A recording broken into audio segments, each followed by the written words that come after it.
Industri sarang burung walit dikatakan mampu memberi pulangan lumayan kepada pengusahanya. Tahun lalu nilai ekspor bahan itu dari Malaysia mencecah 500 juta ringgit dan angka ini diramalkan akan meningkatkan sekali ganda tahun ini. Namun tidak ramai yang mencaburi perniagaan lubuk emas ini terutama di kalangan Bumiputera. Wartawan Khairil Amri Tajudin meninjau potensi industri burung walit di utara Semenanjung baru-baru ini. Ikuti laporan khas yang disediakannya. Kemunculan China sebagai kuasa ekonomi dunia secara tidak langsung mempengaruhi permintaan terhadap sarang burung walit. Selain China, negara lain yang mempunyai permintaan sarang burung walit yang tinggi termasuk Singapura, Taiwan, Korea dan Hong Kong. Kementerian Pertanian dan Industri Asas Tani menganggarkan terdapat 50,000 premis burung walit di seluruh negara. Bagi menggalakkan pertumbuhan industri ini, kementerian melalui Agrobank menyediakan peruntukan 68 juta ringgit. Dan bagi pengusaha kecil pula, kerajaan menyediakan bantuan geran 5 juta ringgit dan modal permulaan 10 hingga 30 ribu ringgit untuk mereka memulakan operasi.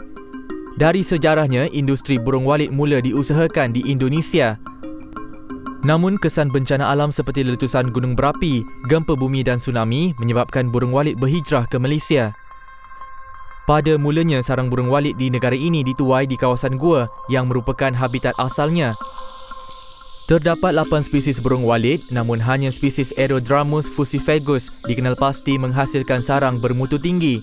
Sarangnya berwarna putih dan bersih. Menurut penyelaras industri walit Jabatan Perkhidmatan Haiwan Kedah, Muhammad Saad Ishak, tidak seperti burung lain, burung walit sentiasa terbang mencari makanan, minuman dan mengawan tanpa hinggap di mana-mana tempat. Setiap pengusaha premis burung walit juga perlu mematuhi beberapa garis panduan yang dikeluarkan oleh Jabatan Perkhidmatan Haiwan. Antaranya mematuhi zon penampan iaitu 50 meter dari kawasan perumahan dan 10 meter dari kawasan kampung. Selain itu, ajuk bunyi juga hanya dibenar dimainkan 2 kali sehari iaitu dari jam 7 hingga 10 pagi dan dari 5 petang hingga 8 malam bagi mengelak daripada mengganggu ketenteraman penduduk sekitar. Dalam kehidupan burung walit, setiap hari dia mencari makanan. Dia boleh terbang sehingga ke 50 km untuk mencari lokasi makanan. Makanan yang dia makan adalah serangga-serangga yang bersayap lembut. Perlu diketahui bahawa burung walit tidak berkongsi makanan dengan burung lain. Dan dia tidak memakan serangga-serangga yang mati. Katanya penjagaan sarang burung walit mudah tetapi memerlukan perancangan.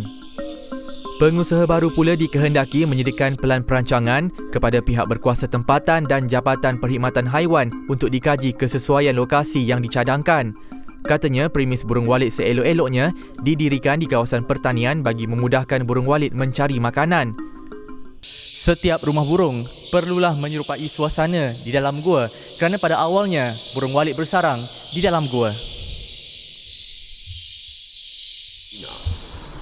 Setiap pengusaha yang nak mengusahakan peladangan burung walit, yang hendakkan membuat rumah burung walit, dia sekurang-kurangnya had yang telah kita tetapkan, keluasan dia 20 kaki kali 40 kaki.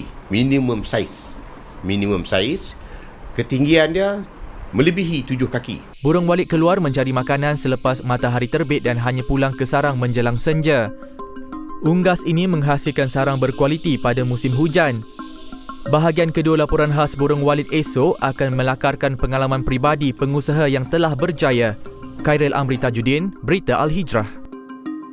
Perniagaan sarang burung walit dikatakan ibarat Sungai Wang. Pengusahanya dikatakan menerima pulangan lumayan selepas 2 tahun. Sejauh mana kebenaran tanggapan ini, bersama Khairil Amri Tajudin untuk bahagian kedua laporan khas industri burung walit. Permintaan tinggi terhadap sarang burung walit di kalangan rakyat China, Korea, Hong Kong dan Taiwan mendorong ramai usahawan Bumiputera berlumba-lumba melabur dalam industri ini. Kos pembinaan sebuah rumah burung walit menelan belanja antara RM80,000 hingga RM600,000 mengikut saiz dan keluasan. Hasilnya sudah boleh dituai selepas 6 bulan burung mula bersarang. Seorang pengusaha, Nazri Hud, berkata beliau menyedari potensi industri ini pada tahun 2002. Apa yang saya tengok dalam media massa dan juga di internet dan juga dalam permintaan di luar negara sangat merangsangkan. Kerana benda ni dia menjaminkan masa depan, sangat berpotensi. Kerana sekarang ni dengan atur cara dengan galakkan segi kerajaan, memain peranan yang cukup hebat. Manakala bagi Ahmad Nasir Hashim pula, hasil jualan sarang burung yang diperolehinya setiap bulan boleh mencecah RM5,000 setiap kilogram. Saya hanya menjual secara mentah kepada kawan saya yang membeli dengan harga sekitar RM4,000 lebih pada grade A sarang yang agak berkualiti tinggi. Dalam masa sebulan saya dapat memungut lebih kurang dalam 2 kilo. Bagi mereka, setiap bulan sarang burung Walid menjamin pendapatan sekurang-kurangnya RM10,000 sebulan. Pada tahun pertama memang kuranglah kita mendapat harvest, tapi pada tahun kedua alhamdulillah dengan kita dapat mengutipkan dalam 140 sarang, berarti lebih kurang dalam 1 kilo. Tapi pada tahun kedua dia akan meningkatlah. Setiap sarang burung yang dipungut akan melalui proses pembersihan. Bahan ini kemudiannya akan diperiksa unit kebersihan makanan Jabatan Kesihatan. Ia bagi memastikan kualiti kebersihan sarang burung Walid terjamin sebelum dijual atau dieksport. Manakala kilang pemprosesan pula perlu mendapatkan pensijalan amalan pengilang yang baik dan cop kesihatan veterinar daripada Jabatan Kesihatan. Harga sarang burung mentah dijual antara RM2,000 hingga RM6,000 sekilogram, manakala sarang burung bersih antara RM6,800 hingga RM10,000 setiap kilogram. Harga sarang burung yang siap dibungkus bagi pasaran tempatan dan luar negara ialah RM80 setiap satu. Ada juga yang boleh mencecah RM30,000 setiap kilogram mengikut grade ditetapkan. Saya ingin juga menceburi jika ada bantuan daripada kerajaan ataupun veteriner dapat menolong saya. Saya ingin membuka satu industri membuat ayat sarang burung Walid dan untuk menjadi buat pasaran tempatan buat permulaan ini. Sarang burung Walid mengandungi glycoprotein lengkap yang terdiri daripada karbohidrat, asid amino, kalsium, magnesium, zat besi, fosforus dan potasium. Antara khasiat sarang burung Walid, ia dikatakan boleh melancarkan peredaran darah, mencantikkan kulit, mencegah batuk dan kahak serta memperkuatkan sistem imunisasi badan. Selain itu, ia juga boleh digunakan oleh wanita bersalin selain untuk tujuan pelangsingan badan dan awet muda.